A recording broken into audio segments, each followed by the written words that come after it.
अकल की दुकान। एक रौनक था, जैसा नाम वैसा रूप। अकल में भी उसका मुकाबला कोई नहीं कर सकता था। एक दिन उसने घर के बाहर बड़े बड़े अक्षरों में लिखा, यहाँ अकल बिकती है। उसका घर बीच बाजार में था। हर आने जाने वाला वहां से जरूर गुजरता था। हर कोई बोर्ड देखता, हंसता और आगे बढ़ जाता। रौनक को विश्वास था कि उसकी दुकान एक दिन जरूर चलेगी। एक दिन एक अमीर महाजन का बेटा वहां से गुजरा। दुकान देखकर उससे रहा नहीं गया। उसने अंदर जाकर रौनक से पूछा, यहाँ कैसी अकल मिलती है और उसकी कीमत क्या है? उसने कहा, यह इस बात पर निर्भर करता है कि तुम पर कितना पैसा खर्च कर सकते हो। गप्पू ने जेब से 1 रुपया निकालकर पूछा, इस रुपए के बदले कौन सी अकल मिलेगी और कितनी? भाई, 1 रुपए की अकल से तुम 1 लाख रुपया बचा सकते हो। गप्पू ने 1 रुपया दे दिया। बदले में रौनक ने एक कागज पर लिखकर दिया, जहां 2 आदमी लड़ झगड़ रहे हो वहां खड़े रहना बेवकूफी है। गप्पू घर पहुंचा और उसने अपने पिता को कागज दिखाया। कंजूस पिता ने कागज पढ़ा तो वह गुस्से से आग बुला हो गया। गप्पू को कोसते हुए वह पहुंचा अकल की दुकान।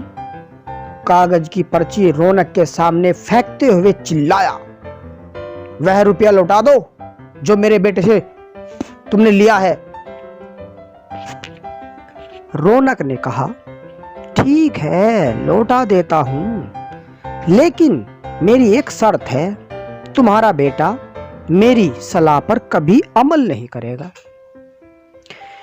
कंजूस महाजन के वादा करने पर रौनक ने रुपया वापस लौटा दिया।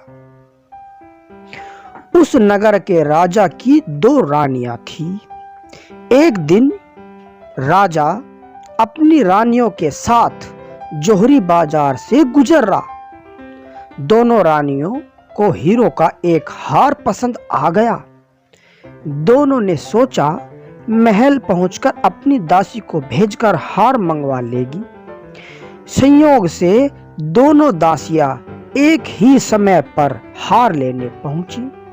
बड़ी रानी की दासी बोली, मैं बड़ी रानी की सेवा करती हूँ, इसलिए हार मैं लेकर जाऊंगी। दूसरी बोली, पर राजा तो छोटी रानी को भी ज्यादा प्यार करते हैं, इसलिए हार पर मेरा हक है। गप्पू उसी दुकान के पास खड़ा था। उसने दासियों को लड़ते हुए देखा। दोनों दासियों ने कहा वे अपनी रानियों से शिकायत करेंगी। जब बिना फैसले के वे दोनों जा रही थी, तब उन्होंने गप्पू को देखा। वे बोली, यहाँ जो कुछ हुआ तुम उसके गवाह रहना। दासियों ने रानी से और रानियों ने राजा से शिकायत की। राजा ने 2 दासियों की खबर ली।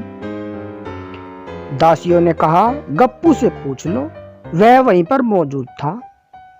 राजा ने कहा, बुलाओ गप्पू को गवाही के लिए। गप्पू कल की झगड़े क्या निपटारा होगा? इधर गप्पू हैरान, पिता परेशान। आखिर दोनों पहुंचे अकल की दुकान। माफी मांगी और मदद भी। रौनक ने कहा, मदद तो मैं कर दूं, पर अब जो मैं अकल दूंगा उसकी कीमत है 5000 रुपये। मरता क्या ना करता कंजूस पिता के कुड़ते हुए दिए 5000। रौनक ने अकल दी कि गवाही के समय गप्पू पागलपन का नाटक करे और दासियों के विरुद्ध कुछ न कहे। अगले दिन गप्पू दरबार में पहुंचा, करने लगा पागलों जैसी हरकतें। राजा ने उसे वापस भेज दिया और कहा, पागल की गवाही पर भरोसा नहीं कर सकते।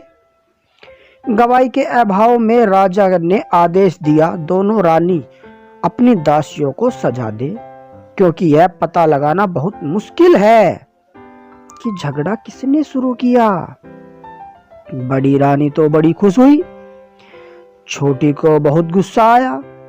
गप्पू को पता चला कि छोटी रानी उससे नाराज है, तो वह फिर अपनी सुरक्षा के लिए परेशान हो गया। फिर पहुंचा अकल की दुकान। रौनक ने कहा, इस बार अकल की कीमत 10,000 रुपये है। पैसे लेकर रौनक बोला, एक ही रास्ता है, तुम वह हार खरीदकर छोटी रानी को उपहार में दे दो। गप्पू सख्ते में आ गया, बोला, अरे ऐसा कैसे हो सकता है, उसकी कीमत तो 1,00,000 रुपये है। रौनक बोला, कहा था ना उस दिन जब तुम पहली बार आए थे कि 1 रुपये की अकल से तुम 1,00,000 बचा सकते हो। इधर गप्पू को हार खरीद कर भेंट करना पड़ा, उधर अकल की दुकान चल निकली। कंजूस महाजन सिर पीट कर रह गया। बोलो बोलो, कैसी लगी हमारी कहानी दोस्तों? अच्छी लगी ना? अगर अच्छी लगी हो तो हमारी वीडियो को लाइक शेयर करना ना भूले और हमारे चैनल को सब्सक्राइब जरूर करें। ऐसी ही वीडियो पाने के लिए और वीडियो को देखने के लिए धन्यवाद। Thank you.